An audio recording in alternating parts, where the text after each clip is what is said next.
Paz do Senhor Jesus, meus irmãos, seja muito bem-vindo a mais um podcast, A Voz do Ministro. E hoje está aqui a Joviana Vitória, que vai trazer um relato do seu testemunho, sua conversão e algumas experiências. Paz do Senhor Jesus, seja bem-vinda ao podcast Voz do Ministro.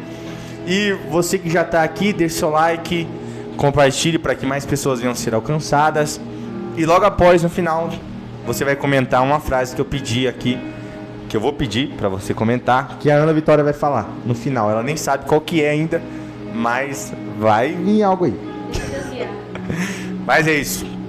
A pergunta é: como que foi a sua conversão, seu testemunho, de onde você veio, em questão do mundo, do que você saiu, em questão o que você praticava, que hoje você não pratica mais, qual foi a sua libertação?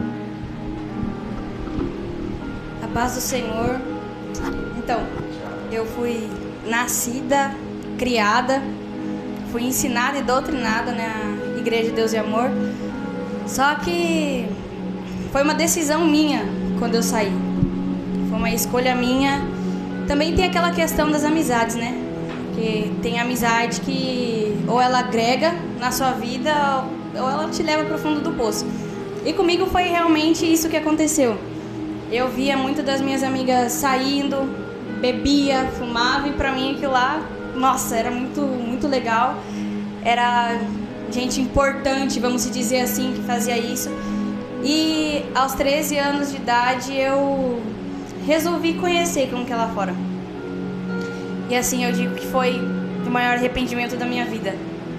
Foi terrível, foi horrível. Porque foi aquele momento em que fiquei 3 anos afastada, mas foi um momento de puro sofrimento. Não foi, tipo, aquele dia de paz que a gente imagina que é. Tem muita gente que sai querendo conhecer, achando que vai se divertir, só que na calada da noite só Deus sabe o que acontece. Eu comecei bebendo, saindo junto com as minhas amigas. Eu bebi escondido do meu pai. Tem coisas que meu pai vai descobrir só depois que vem aqui. Eu bebia escondido, colocava bebida dentro da latinha de Guaraná, que eu queria beber, colocava vodka. Nossa, era um monte de coisa que eu misturava e eu queria experimentar, eu queria saber a sensação que era. Porque eu via as pessoas bebendo, dava risada e era feliz, né? Então é aquele negócio, tipo, você esquece dos problemas. Só que a primeira vez foi bom, porque se o pecado não fosse bom, ninguém pecava. Segunda vez, tava indo. Terceira, já comecei a exagerar. Aí já não era mais um pouco, já não era mais uma latinha, já começou a passar a ser 3, 4. Fora os vidros de vodka que eu virava isso com 13, 14 anos de idade. 13, 14 anos de idade eu já tava nessa. E eu lembro que uma vez eu tive convulsão por causa disso. Eu tava em casa, eu não era muito de sair assim. Eu tava em casa junto com meus amigos e nós falamos assim, vamos jogar baralho. Nós pegou pra jogar baralho e eu já tava com, nossa, um monte de problema na cabeça, ansiedade, tava depressiva. E eu lembro que em casa tinha um vidro de vodka que eu peguei de um aniversário. E eu sentei na sala, junto com esses meus amigos. Começamos a jogar e eu comecei a beber. Comecei com um pouco, comecei a encher o copo,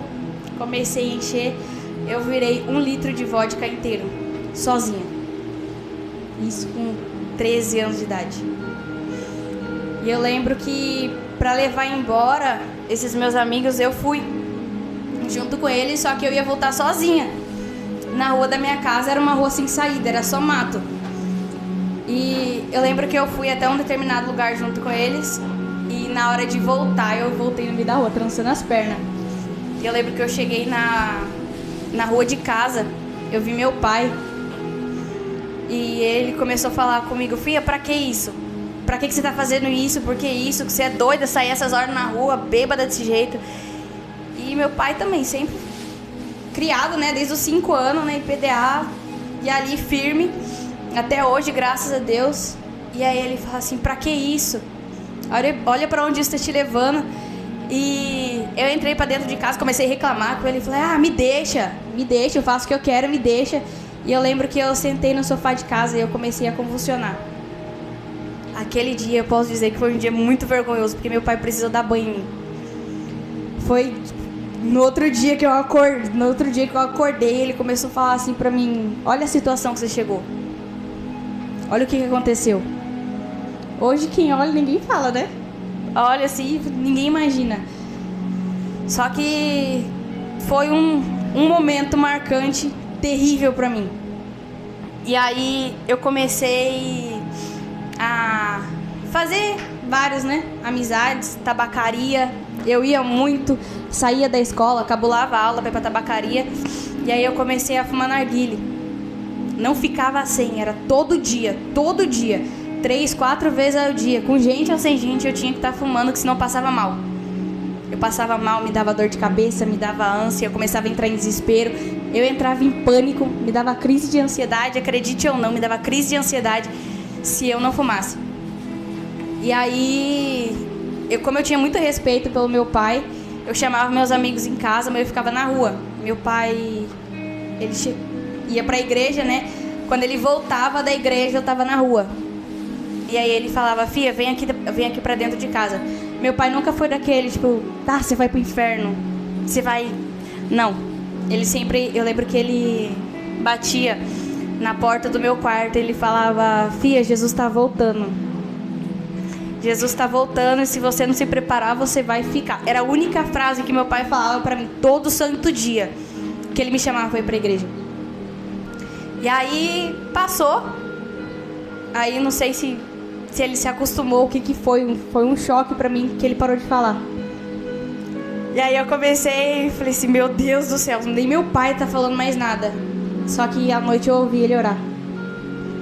À noite eu ouvi ele orar e ele chorava. E aí chegou um tempo que eu, 14 anos, eu tinha acabado de completar 14 anos. Eu comecei a sair. Eu ia pra baile funk com 14 anos de idade. Ninguém falava que eu tinha 14 anos, né?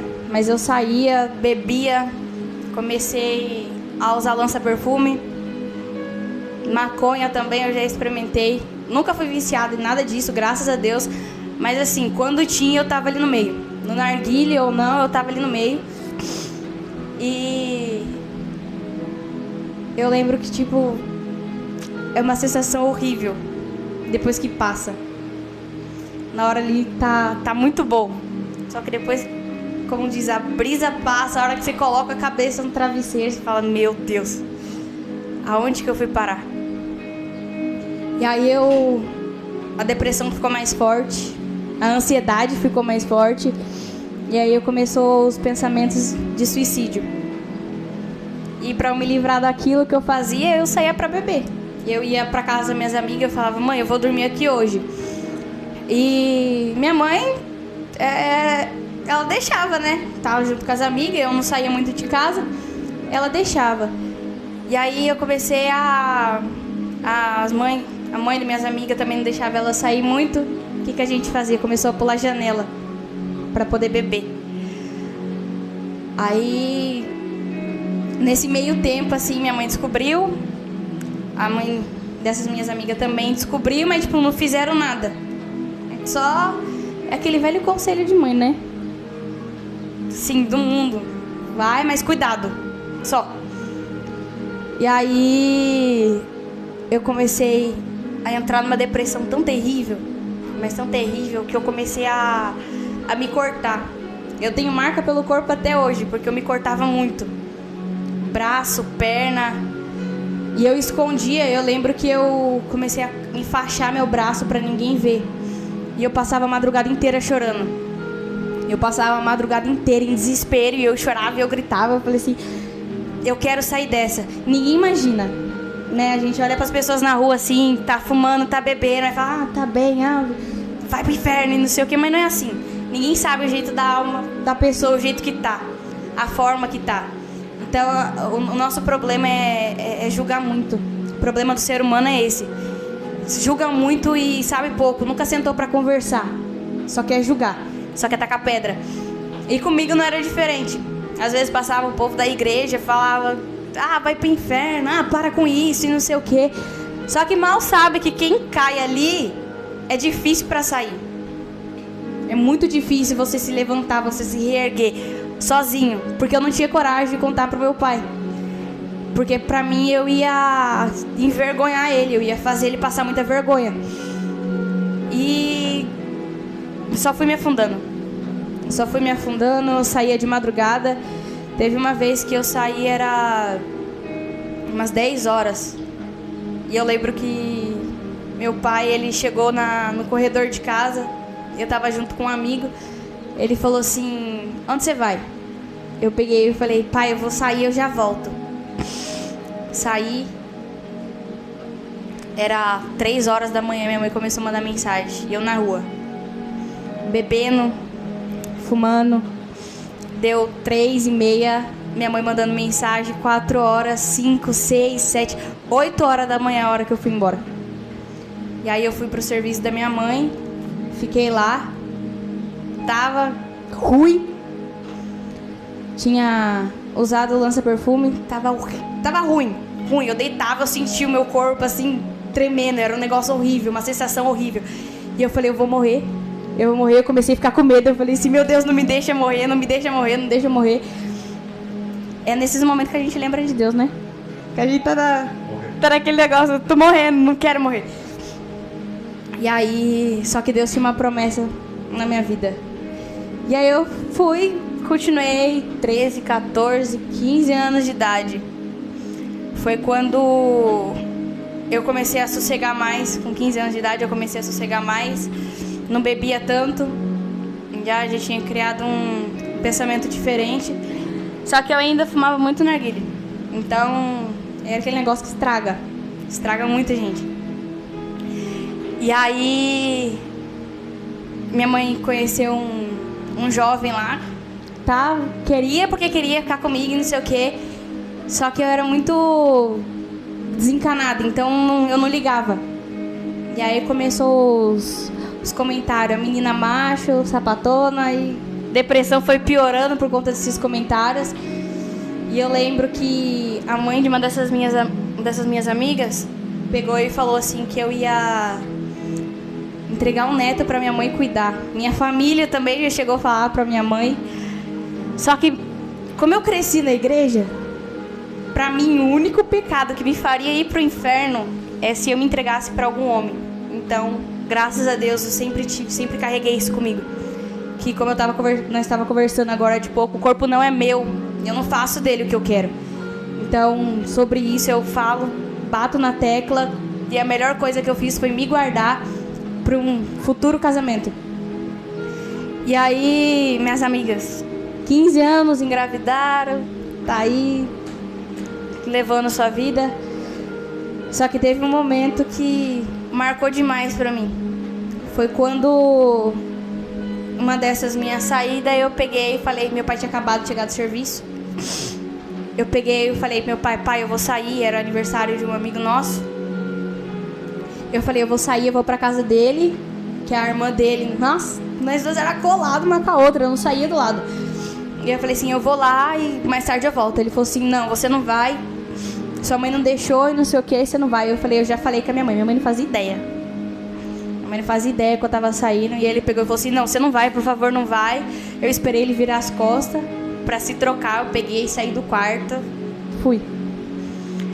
Escutem seus pais, esse é o ponto. Escuta. Aí eu fui.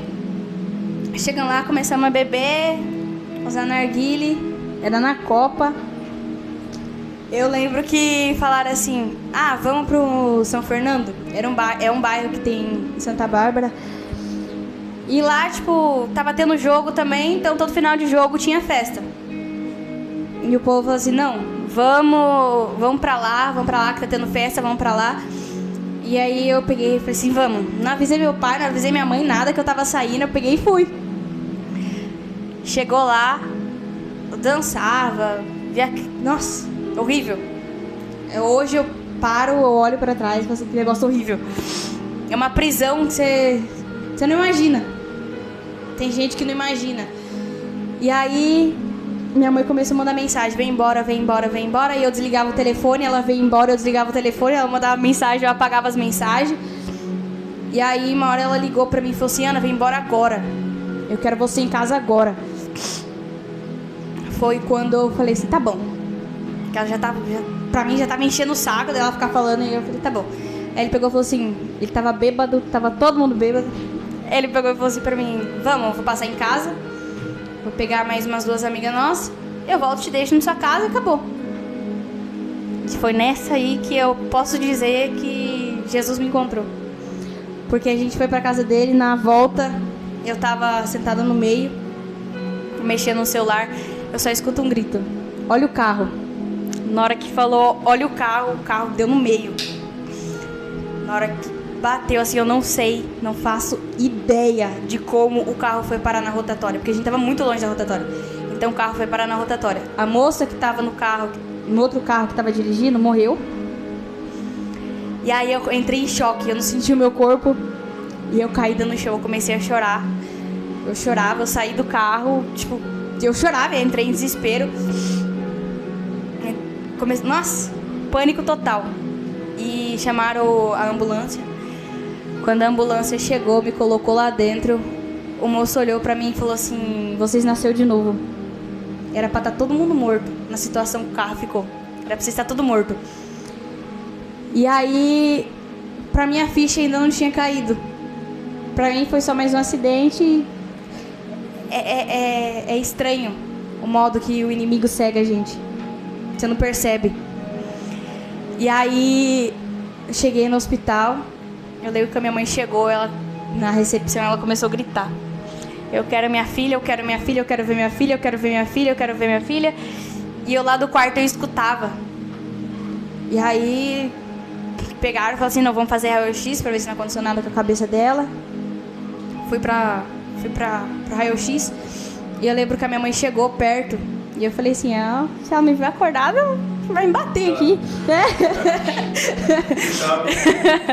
Aí ela chegou, eu virei a cabeça, fechei o olho. Meu Deus. Eu lembro do grito dela no corredor. Um grito de desespero de mamãe. Eu vi o grito dela no corredor. Ela chegou na maca que eu tava, eu de olho fechado, virei pro canto assim.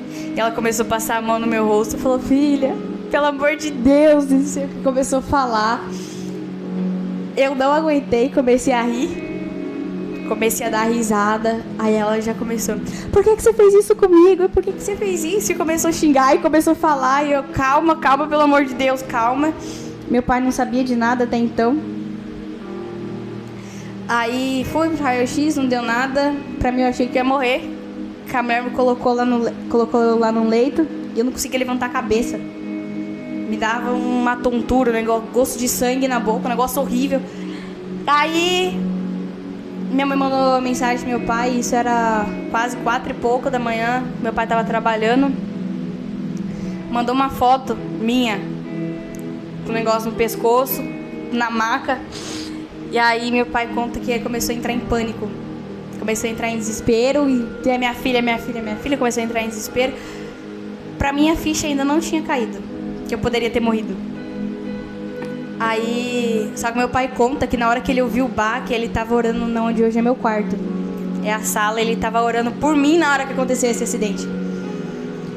E aí, beleza, passou um dia, 2. Pra mim, tava na mesma. Saí do hospital, fui sair com minhas amigas ainda, fui pra rua.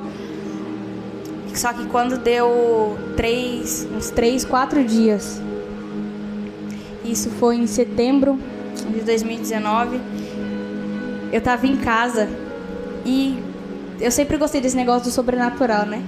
E eu comecei a ver, ouvir uns pastores falando sobre Apocalipse, falando sobre a volta de Jesus, como seria, né? Como o livro descreve.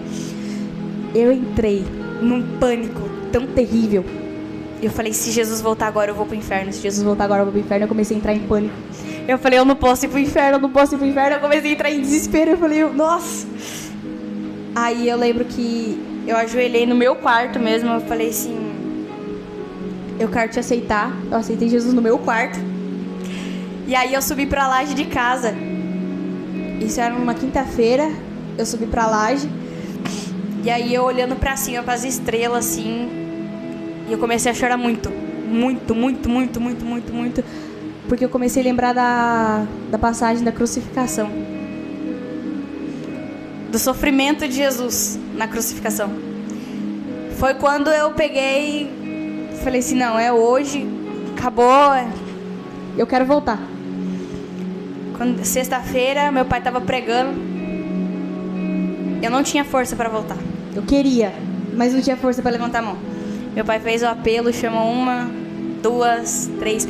Na quarta vez, eu precisei esperar. Eu não tinha força. Então, quando alguém fala assim pra mim, eu não tenho força, eu não desacredito. Porque eu não tinha força pra levantar a mão. Foi quando, eu caí de joelho na frente do altar. Eu lembro, foi um negócio muito, muito surreal, porque eu não tinha força pra levantar a mão, mas eu caí de joelho. Quando eu caí de joelho na frente do altar, meu pai começou a chorar. E aí ele fez o apelo, eu aceitei Jesus, voltei. Só que durante 1 ano ainda eu fui aquela crente rebelde, né? Ninguém tá vendo.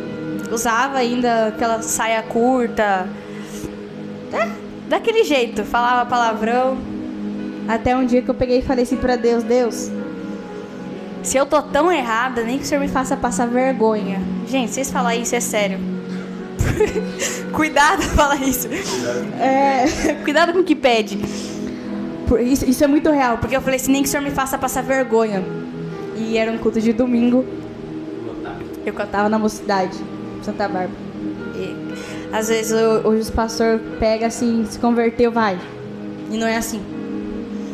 Primeiro você prepara e estrutura para depois entrar, porque é uma outra responsabilidade. Cantar num grupo é outra responsabilidade. Ali não vai mais tratar só de você. Todos ao seu redor. Então ali, nós terminamos de cantar, o pregador subiu no altar. Começou a falar. A igreja lotada. Ele desceu do altar, olhou pra minha cara, apontou pra mim e falou assim: você ainda acha que não é pecado? Aí ele mostrava o tamanho da saia que eu usava. Pra vocês terem noção, ele mostrava assim com a mão e colocava a mão assim e falava assim: você ainda acha que não é pecado? Você ainda acha que não tem problema? Tem um grande problema.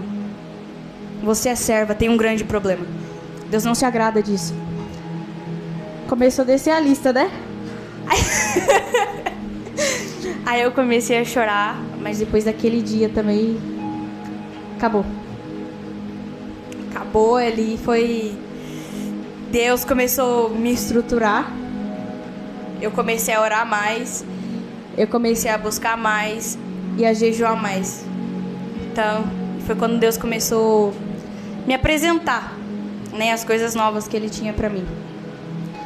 Cortei muito, assim, passei meio por cima, mas foi isso. Muito bom. Realmente, se eu soubesse que a presença de Deus fosse tão boa assim, eu teria voltado antes. Não tinha esperado esses 3 anos.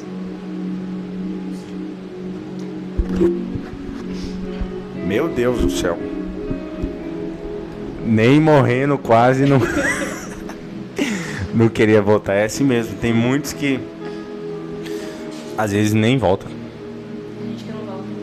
De tanto que o inimigo toma conta e leva a pessoa e já era.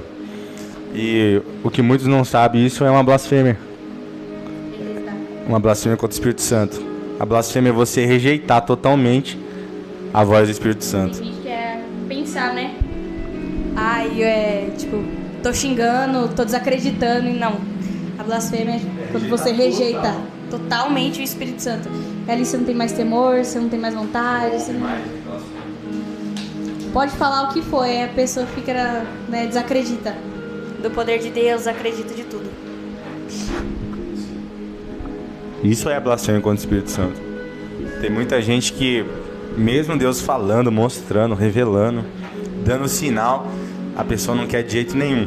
Eu acredito que se você rejeitasse depois disso, já era, filho. Era o tobogã aqui, ó, descer direto pro laguinho de fogo. Mas é isso. quando ouvirdes a voz do Senhor, não endureçais o vosso coração. Então, se Deus tem falado com você, não endureça o seu coração, porque você pode cometer a blasfêmia contra o Espírito Santo, que é não dar ouvido à voz e à direção dele para a sua vida. Aceite o chamado de Deus. Se Deus ele tem te chamado, se Deus tem falado que tem uma obra na sua vida, dá crédito, dá ouvido, porque possa ser que chegue um dia que ele não vai falar mais com você. E você pode observar que seu pai parou de falar, porque a última etapa é só o Espírito falando. Daí, se você não ouve o Espírito, precisou de tudo isso acontecer para Deus trabalhar ali, dar um sinal. E tem muitas vezes que as pessoas resistem ainda.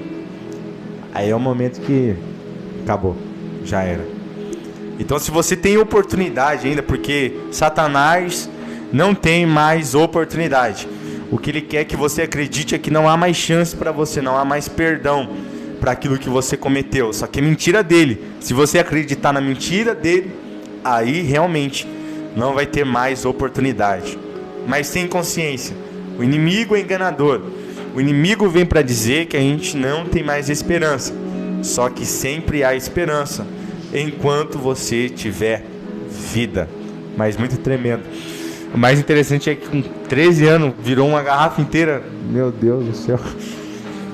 É forte, hein? Tomar uma garrafa de vodka com 13 anos é jogar a saúde dentro do lixo. Meu Deus. Você vê como o inimigo ele age na vida dos jovens, enganando, cegando. Isso só tende a piorar nos nossos dias. A gente não sente. Você fala que Bebe, você não sente. a pessoa que bebe, que faz, Ela não tá sentindo. só tá fazendo. Tá fazendo, mas ela não tá sentindo. Meu Deus. Isso foi em 2018. 2018. Pra ela tá bom, né? Sim. É aquele negócio do momento. Pra ela tá Só que feliz. quando acaba, Sim. Aí vem tristeza, angústia, aí fica. depressão. Ah, eu sou um lixo.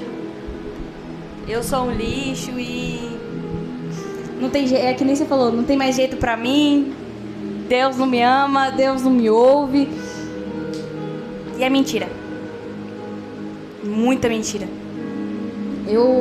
Depois que eu voltei, teve um episódio que eu falei que pra mim ali Deus não tava me ouvindo.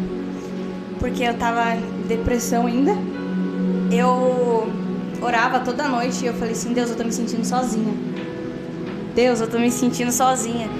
Só que ao invés, tipo assim, de eu ver, por exemplo, um anjo, sei lá, Deus, ouvir a voz de Deus falando comigo, eu vi um homem todo de preto. Ele saía fumaça. Tava com capuz. Eu chorava. Ele sentava do meu lado. Toda noite que eu orava, que eu falava, que eu chorava, Deus, eu tô sozinha. Como que quem diz? Ele não tá te ouvindo, mas eu tô aqui. Sabe? Tipo, é o próprio demônio. Eu tô aqui do seu lado, eu tô te vendo. E isso aconteceu uma vez, na segunda vez começou aquele negócio de querer se matar. Eu já tinha voltado, tem gente que acha assim, eu vou voltar, vai ser mil maravilhas e piora. É a situação aqui piora, é que muitos desistem, né? No meio do caminho, tá piorando, você já tá assim, imagine. Acaba. Na segunda noite que isso aconteceu, eu lembro que tinha 2 vidros de... Um era de calmante, tarja preta, e um era veneno pra rato. Tava em cima da cômoda, assim. E eu lembro que eu olhava pra aquilo ali e uma voz falava assim pra mim, bebe, vai ser melhor. Bebe, vai ser pra acabar com o sofrimento. Vai ser mais rápido, você não vai sofrer e vai ser melhor. Só que naquele momento, dentro de mim, falava assim, não posso. E eu lembro que eu peguei aqueles 2 negócios na mão, que eu fiquei olhando assim, eu comecei a tremer. E aí eu coloquei lá, eu comecei a chorar e eu caí de joelho. Só que quando eu caí de joelhos, eu lembro que eu falei assim pra Deus, eu quero uma vida nova. Eu não posso ficar nessa, eu preciso de uma vida nova, eu quero uma vida nova. E eu chorava. Foi passou. Esse mesmo homem veio e sentou do meu lado. Na terceira noite que isso aconteceu, eu levantei de madrugada desesperada. Aí eu fui orar. Só que o mais doido foi que eu falei assim pra Deus: Deus, por favor, faz alguma coisa. Faz alguma coisa. Comecei a entrar em desespero real, assim. Eu falei pra mim: vou desistir, não dá. Foi quando eu vi uma bola branca. Ela entrou dentro do meu quarto. Não era um anjo. Uma bola branca, uma luz branca, assim, ó, ela invadiu o meu quarto. Foi um negócio muito lindo, que tipo, iluminou o quarto inteiro. E eu, nossa, debruçada de madrugada no chão, chorando, gritando. Só que ninguém ouvia, o mais incrível é isso. No outro dia eu ia perguntar pro meu pai e pra alguém em casa, tipo, ninguém ouvia eu falar, ninguém ouvia eu gritar. E aí ela ficou do meu lado a madrugada inteira, até eu dormir. No outro dia eu já levantei aquele ânimo e eu falei assim: meu Deus, foi tremendo. Sim. Foi maravilhoso. Uma das melhores, assim, que... A primeira, né? A primeira experiência que eu tive com Deus, assim, foi essa. Uma coisa que a gente analisa também é que muitas das vezes tem jovens que estão na igreja, no grupo até, e o inimigo, quando sai, daí, tipo, acabou o culto, vai pra casa, o inimigo fala: não é o seu lugar lá. Por que você tá naquele grupo? Por que você tá no meio daqueles jovens lá? Eles não gostam de você. Você não faz parte. Você não faz parte, eles não estão nem aí pra você. Quem falou isso que eu entrevistei, não lembro quem foi, mas alguém já falou aqui que o inimigo fazia isso. Você não faz parte.